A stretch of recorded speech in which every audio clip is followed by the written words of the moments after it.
In a quiet suburban neighborhood, where tree-lined streets were neatly paved and houses looked like they belonged in a magazine, life moved at a slow, predictable pace. The residents prided themselves on maintaining the perfect aesthetic: manicured lawns, freshly painted fences, and flower beds bursting with color. It was the kind of place where everyone knew each other's business, but pretended not to. At least that's how it seemed to Emily Carter and her younger brother Daniel. Emily had lived in this house for 5 years now, ever since the car accident that changed her life forever. Once an avid runner who loved hiking trails and exploring new places, she now relied on a wheelchair to get around. But Emily wasn't one to let adversity define her. She worked hard, stayed positive, and continued living her life with purpose. In fact, outside of this sleepy little suburb, Emily held one of the most powerful positions in the state. She was the governor. Yet here, among these cookie-cutter homes and overly friendly neighbors, she chose to remain anonymous. To them, she was just another resident trying to blend in.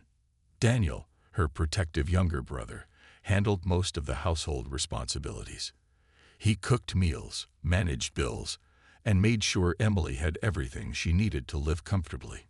Together, they created a peaceful routine, despite the challenges Emily faced daily.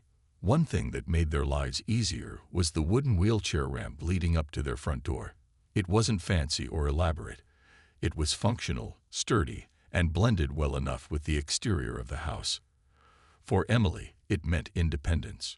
Without it, even simple tasks like fetching the mail or greeting visitors would become monumental hurdles.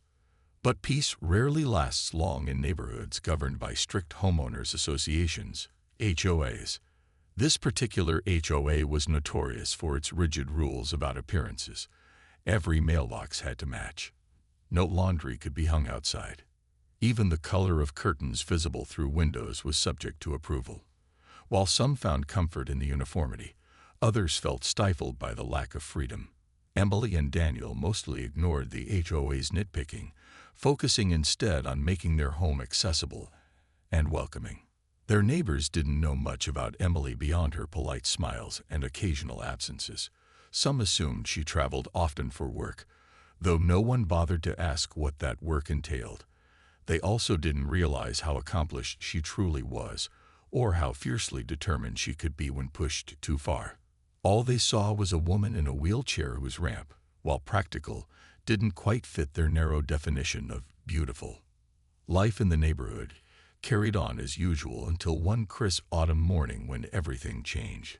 That day, Daniel opened the front door to find an envelope taped to it, a letter from the HOA. Inside, written in formal language, was a demand. Remove the wheelchair ramp within 72 hours or face consequences. The note claimed the structure violated aesthetic guidelines and was considered unsightly. Unsightly. Daniel stared at the words, his blood boiling. How could something so essential to Emily's mobility be labeled unsightly? He stormed into the kitchen, waving the letter in frustration. "Can you believe this?" he asked, slamming it onto the counter. Emily glanced up from her coffee, calm but curious. After reading the letter herself, she sighed deeply. "Let me guess," she said dryly. "They think I should just magically float up the stairs." Though frustrated, Emily decided not to act rashly. Instead, she instructed Daniel to gather all documentation related to the ramp's construction and prepare for a meeting with the HOA board. Little did anyone know, this seemingly small dispute would soon spiral into something far bigger than anyone anticipated. Daniel didn't waste any time. The very next morning, he marched down to the community center where the HOA held its weekly meetings. Clutching the letter in one hand and a folder filled with documents in the other, he was determined to reason with them. He had printed out pictures of the ramp, copies of safety certifications, and even letters from Emily's doctor explaining why it was medically necessary. If logic and compassion couldn't sway them, he wasn't sure what would. The meeting room was small but packed with people. At the front sat the HOA board members, including Mr. Harold Jenkins, the self-appointed president who seemed to take immense pride in enforcing every rule to the letter. His sharp suit and smug expression made him look more like a villain from a movie than a suburban homeowner. Surrounding him were other board members, some indifferent, others visibly annoyed at having to discuss something so trivial. When Daniel's turn came to speak, he stood up confidently and introduced himself. "Hi, I'm Daniel Carter," he began, his voice steady despite the knot of nerves in his stomach. "I'm here on behalf of my sister, Emily, who uses a wheelchair ramp to access our home. As you can see from these documents, the ramp is not only safe, but also essential for her mobility." He laid out the papers on the table for everyone to see. Mr. Jenkins barely glanced at them before speaking. "Young man, we understand your situation," he said condescendingly, leaning back in his chair as if delivering a verdict. "But rules are rules. This neighborhood has standards that must be upheld. Your modification simply doesn't meet those standards." Daniel blinked, momentarily stunned by the dismissive tone. "Standards," he repeated, his voice rising slightly. "You're talking about aesthetics while my sister's ability to live independently is at stake. Isn't there some kind of exception for medical needs?" Another board member chimed in, her tone clipped. "We've allowed exceptions before, for flower pots and bird feeders, but never anything structural. It sets a dangerous precedent." "A dangerous precedent," Daniel echoed incredulously. "So helping someone with a disability is dangerous now? Is that really what you believe?" The room fell silent for a moment, but Mr. Jenkins quickly regained control of the conversation. "Let's not get dramatic here," he said, waving a hand dismissively. "There are facilities designed to accommodate people like your sister. Perhaps she should consider relocating to a place better suited to her needs." The words hit Daniel like a punch to the gut. Facilities. Relocating. They were essentially telling Emily, a grown woman with a successful career and a loving family, that she didn't belong in her own home. Anger bubbled inside him, but he forced himself to stay calm. Losing his temper wouldn't help Emily, proving their ignorance might. "I'll tell you what," Daniel said, gathering the documents back into his folder. "I'll give you all 24 hours to rethink this decision. Because if you don't, trust me, you'll regret it." His statement earned a few raised eyebrows and murmurs from the crowd, but Mr. Jenkins merely smirked. "Empty threats won't change the rules, son," he replied coolly. 72 hours. That's final." As Daniel left the meeting, his mind raced. How could they be so blind? So heartless? He wanted to scream, to expose Emily's identity right then and there, but he knew better. Emily had always taught him patience and strategy. She'd remind him that sometimes the best way to fight isn't with loud words or immediate retaliation. It's by letting your opponent dig their own hole. Back at home, Daniel recounted the entire ordeal to Emily, who listened intently without interrupting. When he finished, she leaned back in her chair, her expression unreadable. For a long moment, she said nothing, letting the weight of the situation sink in. Finally, she spoke, her voice calm but firm. "They have no idea who they're dealing with," she said, a hint of steel beneath her composed demeanor. "Let's make sure they never forget." Daniel nodded, feeling a flicker of hope amidst the frustration. Whatever happened next, one thing was certain: the HOA had underestimated Emily Carter, and that was a mistake they would soon regret. When Emily finally allowed herself to process the HOA's decision, her calm exterior began to crack. She had spent years mastering the art of patience and diplomacy, both in her personal life and as governor. But this was different. This wasn't about policy disagreements or political negotiations. This was personal. It wasn't just an attack on her independence. It felt like an assault on her dignity. Sitting in her living room that evening, Emily stared at the letter Daniel had placed on the coffee table. The words "unsightly" and "removal within 72 hours" burned into her mind. She clenched her fists tightly around the armrests of her wheelchair, her jaw set firm. No one, not even a group of overzealous suburban rule enforcers, was going to strip away her ability to move freely in her own home. But anger alone wouldn't solve this problem. Emily knew better than anyone that power, when used wisely, could be a force for change. And she had plenty of power at her disposal. Still, she didn't want to reveal her identity yet. Doing so would feel like pulling rank, and while it might scare the HOA into submission, it wouldn't teach them anything. They needed to learn the hard way. Their actions had consequences far beyond their narrow worldview. "Okay," Emily said after a long pause, turning to Daniel with a determined glint in her eye. "Here's what we're going to do. We document everything. Every email, every interaction, every smug comment they make. If they think they can push us around because we're just another resident, let's prove them wrong." Daniel nodded eagerly, already grabbing his phone. "I've got footage of the meeting today," he said. "You should have seen Jenkins' face when I told him they'd regret this. He looked so sure of himself, like nothing could touch him." "Good," Emily replied, a small, sly smile playing on her lips. "Let him feel invincible, for now.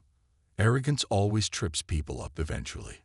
Over the next 2 days, Emily and Daniel worked quietly but efficiently.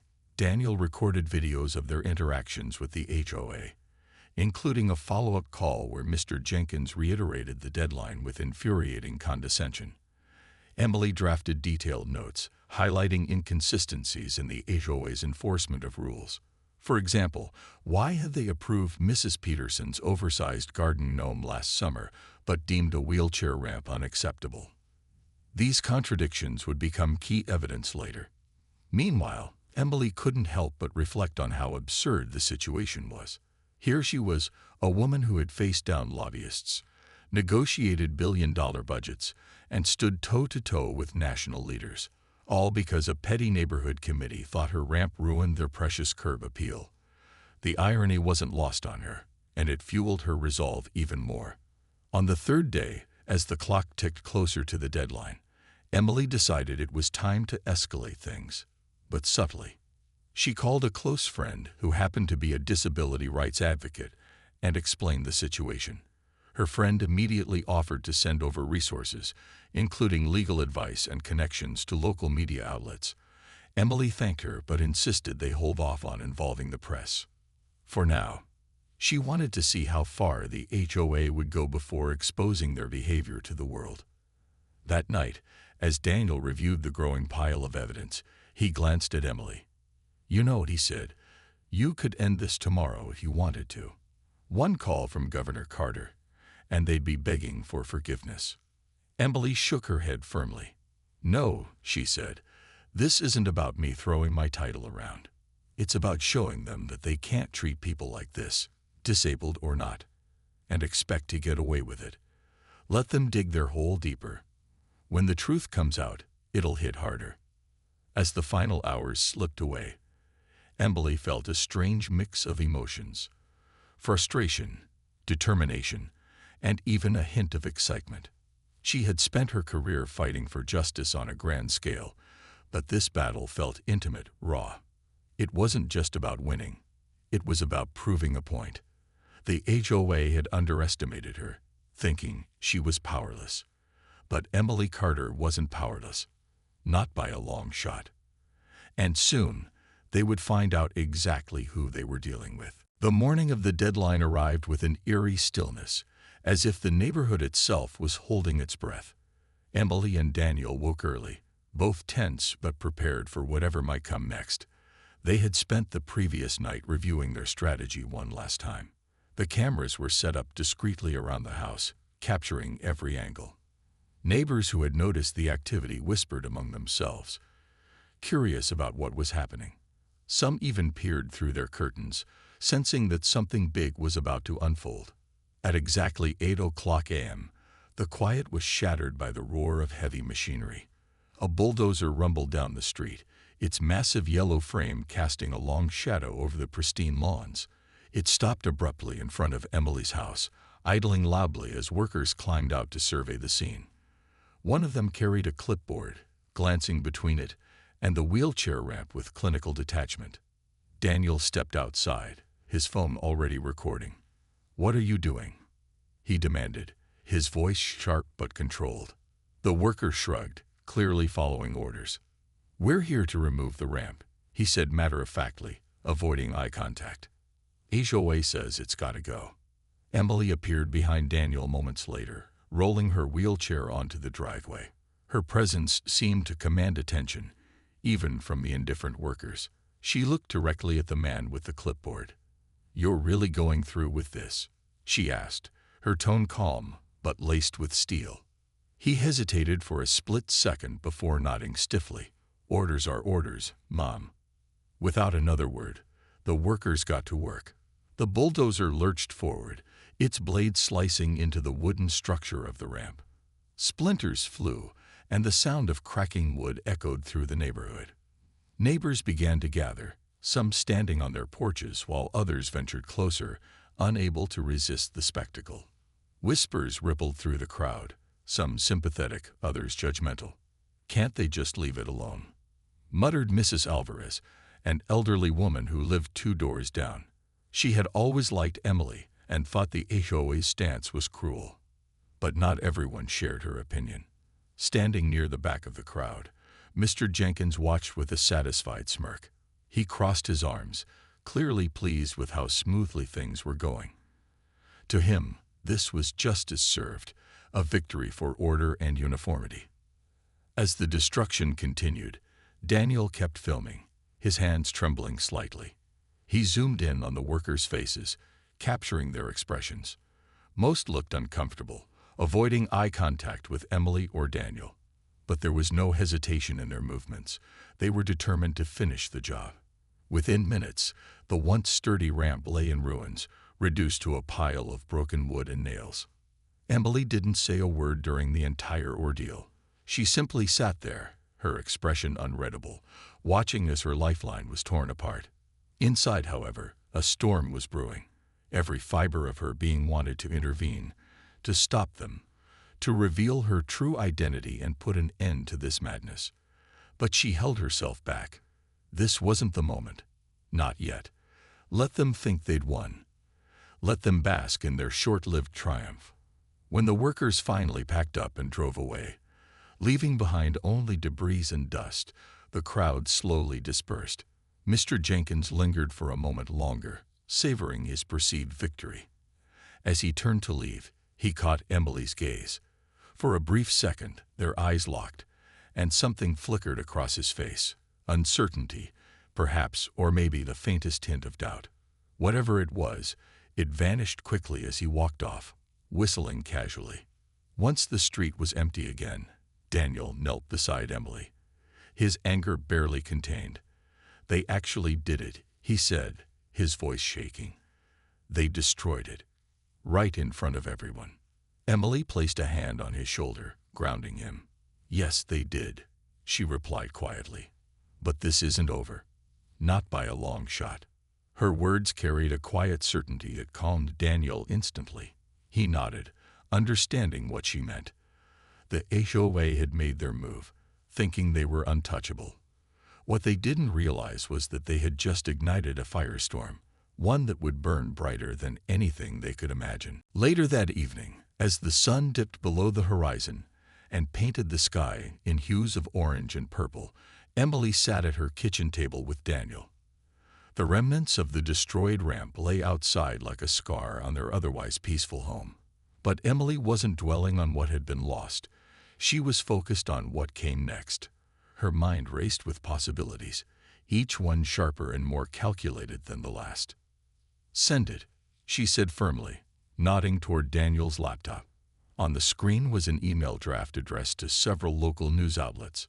Attached were the videos Daniel had recorded earlier, the bulldozer tearing into the ramp, the smug expressions of the HOA members, and even snippets of Mr. Jenkins' condescending remarks during the meeting. There was also a written statement from Emily herself, carefully worded to highlight the injustice without revealing her identity just yet. Daniel hesitated for a moment, his finger hovering over the send button. "Are you sure about this?" he asked cautiously. "Once we do this, there's no turning back." Emily leaned back in her chair, her eyes steady and resolute. "I'm sure," she replied. They wanted a fight. They're going to get one. But this time, they'll regret picking it. With a deep breath, Daniel clicked send. Almost immediately, the email began making waves. Local journalists, always hungry for stories that exposed hypocrisy or injustice, pounced on the tip. By morning, reporters were camped outside the neighborhood, microphones and cameras in hand, eager to uncover the truth behind the viral footage of the ramp's destruction. The HOA board, blissfully unaware of the storm brewing around them, woke up to find their quiet suburb transformed into a media circus. News vans lined the streets, and neighbors whispered nervously about being interviewed. When Mr. Jenkins stepped out of his house in his usual pressed suit, he was greeted by a barrage of questions from reporters. "Mr. Jenkins, can you explain why the HOA demolished a wheelchair ramp belonging to a disabled resident?" one journalist asked, shoving a microphone in his face. Jenkins blinked, clearly caught off guard but unwilling to show it. He straightened his tie and adopted his signature air of authority. "This is a matter of maintaining community standards," he declared, speaking loudly enough for everyone to hear. "We have rules in place for a reason. Exceptions cannot be made simply because someone finds them inconvenient." His words sent shockwaves through the growing crowd. Some neighbors gasped audibly, while others exchanged disapproving glances. A young reporter pressed further. "But isn't accessibility a basic human right? Shouldn't safety and inclusion take priority over aesthetics?" Jenkins scoffed, waving a dismissive hand. "There are facilities designed to accommodate people with disabilities. If someone requires such accommodations, perhaps they should consider relocating to a more suitable environment." The comment was met with stunned silence, followed by murmurs of disbelief. Even some of Jenkins' own supporters shifted uncomfortably, realizing how tone-deaf his response sounded. Cameras flashed relentlessly, capturing every arrogant twitch of his jaw and every patronizing gesture. Unbeknownst to him, these moments would soon become defining images in the unfolding drama. Back at Emily's house, she and Daniel watched the live coverage unfold on TV. Seeing Jenkins double down on his stance only strengthened Emily's resolve. "He's digging his own grave," she remarked dryly, shaking her head. "And the best part is, he doesn't even realize it." As the day wore on, social media exploded with reactions. Hashtags like #JusticeForEmily and #RampGate trended locally, drawing attention from disability advocates, legal experts, and even national figures. People shared personal stories of discrimination they'd faced due to similar policies, amplifying the outrage. Calls poured into City Hall and the governor's office, demanding accountability. By late afternoon, Emily decided it was time to escalate things further. She reached out to her trusted communications director, who agreed to quietly leak additional details to select reporters. This included hints that the homeowner at the center of the controversy was not just any resident, but someone with significant influence. The tease sparked wild speculation, keeping the story alive and intensifying public curiosity. That night, as Emily prepared for bed, she glanced out the window at the chaos still simmering outside.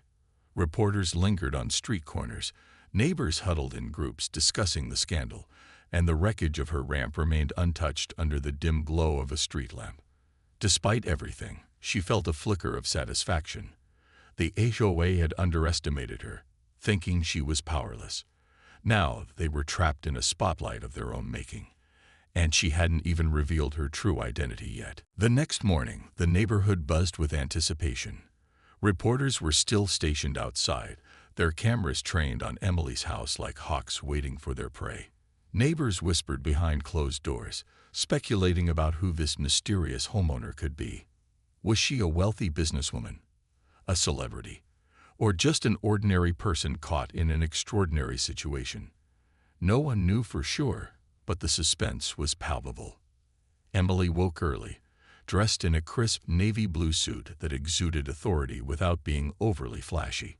She had spent years perfecting her public persona, calm, composed, and commanding, and today would be no exception. As she rolled her wheelchair into the living room, Daniel handed her a cup of coffee. "Ready for this?" he asked, his voice tinged with both excitement and nerves. "Absolutely," Emily replied with a confident smile. "Let's show them exactly who they're dealing with." At 10 a.m., Emily wheeled herself out onto the driveway, flanked by Daniel and two disability rights advocates who had arrived earlier to support her. The moment she appeared, the crowd erupted into a flurry of activity. Cameras clicked, microphones were thrust forward, and reporters shouted questions from every direction. "Ma'am, can you confirm your identity? What do you have to say to the HOA's actions? How will you respond to their claims?" Emily raised a hand, signaling for silence. Slowly, the noise died down as everyone leaned in, eager to hear what she had to say. Taking a deep breath, she began to speak, her voice steady and clear, carrying just enough weight to command attention. "My name is Emily Carter," she said, pausing briefly to let the words sink in. Gasps rippled through the crowd as reporters scrambled to verify her identity. Some neighbors exchanged wide-eyed glances, finally piecing together why her name sounded so familiar. "I am the governor of this state, and I live right here in this community." The revelation hit like a thunderclap. Journalists scribbled furiously in their notebooks, while others frantically typed updates into their phones. Cameras zoomed in on Emily's face, capturing every nuance of her expression. Even Mr. Jenkins, watching from his porch, looked visibly shaken, his smug demeanor crumbling under the weight of realization. "But today," Emily continued, "I'm not speaking to you as your governor. I'm speaking to you as a resident, a disabled resident who has been treated unfairly by those entrusted with upholding fairness and equality in our community." Her tone shifted slightly, growing more impassioned. "This isn't just about me or my ramp. It's about the message we send when we prioritize aesthetics over accessibility. When we tell someone they don't belong because of who they are or what they need to live independently, we fail as a society." Her words struck a chord, resonating deeply with everyone present. Some neighbors nodded in agreement, while others looked ashamed, realizing how complicit they had been in allowing such discrimination to occur. Even the reporters seemed momentarily speechless, captivated by the gravity of her statement. Emily went on to announce her plans to file a lawsuit against the HOA, not just for herself, but to set a legal precedent protecting disabled individuals across the country. She also revealed her intention to push for statewide legislation requiring all housing developments to meet universal design standards, ensuring that no one else would ever face the same indignity she had endured. As she wrapped up her speech, Emily turned directly toward Mr. Jenkins, who stood frozen on his porch. "Mr. Jenkins," she called out, her voice cutting through the air like a knife. "You once suggested I relocate to a more suitable environment. Let me make something very clear. I am exactly where I belong. And if you think destroying my ramp would silence me, you've gravely underestimated who I am and what I stand for." The crowd erupted into applause, cheering loudly as Emily rolled back inside, leaving behind a stunned audience. Reporters swarmed around her advocates, asking for reactions, while neighbors debated heatedly among themselves. Mr. Jenkins, pale and sweating, retreated into his house, slamming the door shut behind him. Back inside, Daniel hugged Emily tightly. "That was incredible," he said, grinning from ear to ear. "They'll never see it coming." Emily smiled, though her eyes remained sharp and focused. "Oh, they'll see it," she replied. "And they'll remember it for a long, long time." The fallout from Emily's press conference was swift and merciless. Within hours, the story had exploded far beyond the confines of their quiet suburban neighborhood. Local news outlets led with headlines like "Governor's Ramp Destroyed by HOA," "A Tale of Discrimination," and "Powerful Leader Stands Up to Neighborhood Bullies." Social media lit up with outrage as people across the state, and eventually the country, shared Emily's speech, praising her courage and condemning the HOA's actions. State legislators, many of whom owed their positions to Emily's endorsements or political influence, scrambled to distance themselves from the controversy.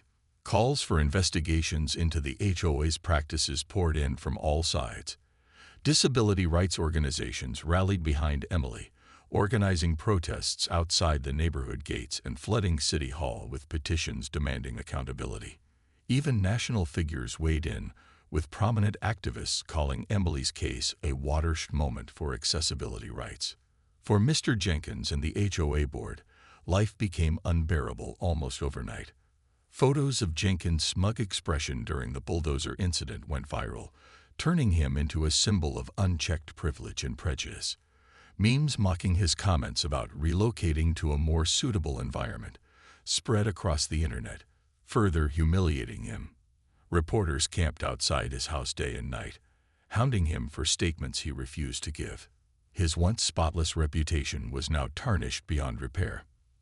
But the real blow came when investigators uncovered years of discriminatory policies buried in the HOA's records. It turned out that Emily wasn't the first victim of their rigid rules. Elderly residents had been fined for installing grab bars in bathrooms. A family with a child who used a walker had been forced to remove a temporary ramp after complaints from neighbors. The list went on, painting a damning picture of an organization more concerned with appearances than humanity. As evidence mounted, public pressure intensified. State officials launched formal inquiries, threatening to dissolve the HOA entirely if systemic reforms weren't implemented immediately. Several board members resigned in disgrace, unable to face the backlash. Mr. Jenkins, desperate to salvage what little dignity he had left, issued a public apology. But it rang hollow. No one believed his sudden change of heart, least of all Emily. Meanwhile, Emily wasted no time capitalizing on the momentum. She introduced groundbreaking legislation aimed at protecting disabled individuals from housing discrimination. Dubbed the Universal Accessibility Act, the bill mandated that all new developments include features like ramps, widened doorways, and accessible bathrooms as standard requirements, not optional upgrades. Lawmakers, eager to align themselves with the popular governor, fast-tracked the proposal, ensuring its passage within weeks. Back in the neighborhood, tension simmered. Some residents tried to mend fences, approaching Emily with awkward apologies and offers of support. Others doubled down on their defense of the HOA, blaming Emily for bringing unwanted attention to their community. But the tide had shifted irreversibly. Neighbors who had once silently tolerated the HOA's strict rules began speaking out, sharing their own frustrations and fears of retaliation. The power dynamic that had allowed the HOA to rule unchallenged for so long was crumbling. One evening, as Emily sat on her porch watching the sunset, Daniel joined her, holding 2 cups of tea. "You did it," he said, handing her one of the cups. "They're finally getting what they deserve." Emily took a sip, her expression thoughtful. "It's not just about them," she replied. "This fight is bigger than one neighborhood or one ramp. It's about making sure no one else has to go through what we did. That's the legacy I want to leave behind." Daniel nodded, understanding the weight of her words. For all the chaos and drama, Emily had transformed a personal injustice into a catalyst for meaningful change. The HOA's actions had backfired spectacularly, exposing not only their own flaws, but also the broader societal issues they represented. And while Emily knew there would always be resistance to progress, she also knew this victory would inspire others to keep pushing forward. As the sun dipped below the horizon, casting long shadows over the debris of her destroyed ramp, Emily felt a sense of quiet triumph. The HOA had underestimated her, thinking she was powerless. Instead, they had awakened a force far greater than they could have imagined, one that would reshape lives far beyond their tiny suburb. Months later, the once quiet neighborhood had transformed in ways no one could have predicted. Where the remnants of Emily's destroyed ramp once lay in ruins, a brand new structure now stood, sturdy, sleek, and designed with universal accessibility in mind. It wasn't just functional. It was beautiful, crafted from polished wood and metal railings that gleamed in the sunlight. Donations had poured in from across the country after Emily's story went viral, funding not only her new ramp, but also similar projects for other disabled residents in the area. For Emily, it was more than just a replacement. It was a symbol of resilience and progress. The HOA, meanwhile, was unrecognizable. What had once been an iron-fisted governing body was now a shell of its former self. After multiple resignations and public outcry, the organization disbanded entirely, replaced by a community council focused on inclusivity and collaboration. Residents elected representatives who prioritized practicality over aesthetics, ensuring that decisions benefited everyone, not just those obsessed with maintaining a perfect facade. Monthly meetings became open forums where neighbors shared ideas and concerns without fear of judgment or retaliation. Mr. Jenkins' fate served as a cautionary tale. Stripped of his position and humiliated publicly, he sold his house and moved away, leaving behind whispers of his downfall. His empty home sat vacant for weeks before being purchased by a young family whose toddler used a wheelchair. When they installed their own ramp, no one batted an eye. In fact, several neighbors pitched in to help build it.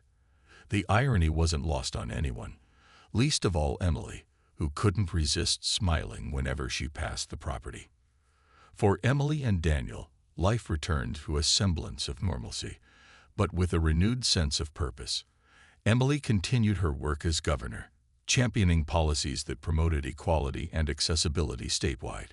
Her Universal Accessibility Act became a model for other states, earning her national recognition and praise.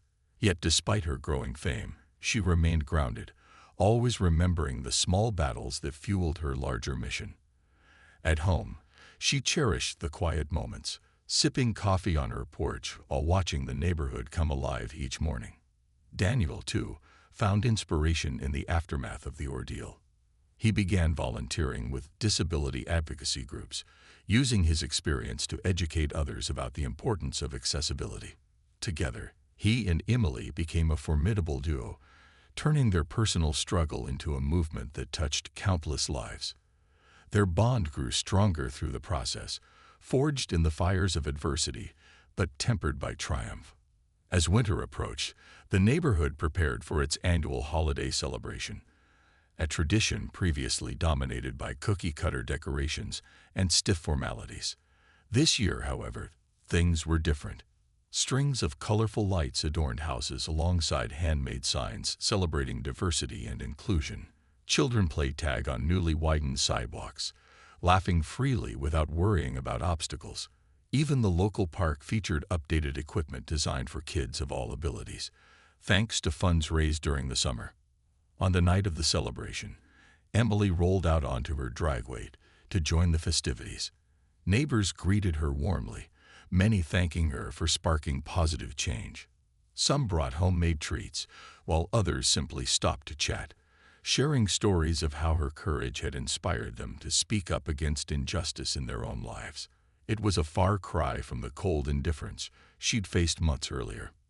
As fireworks lit up the sky, casting vibrant reflections on snow-dusted rooftops, Emily felt a deep sense of fulfillment. She hadn't set out to become a symbol of resistance, but sometimes standing up for yourself meant standing up for others too.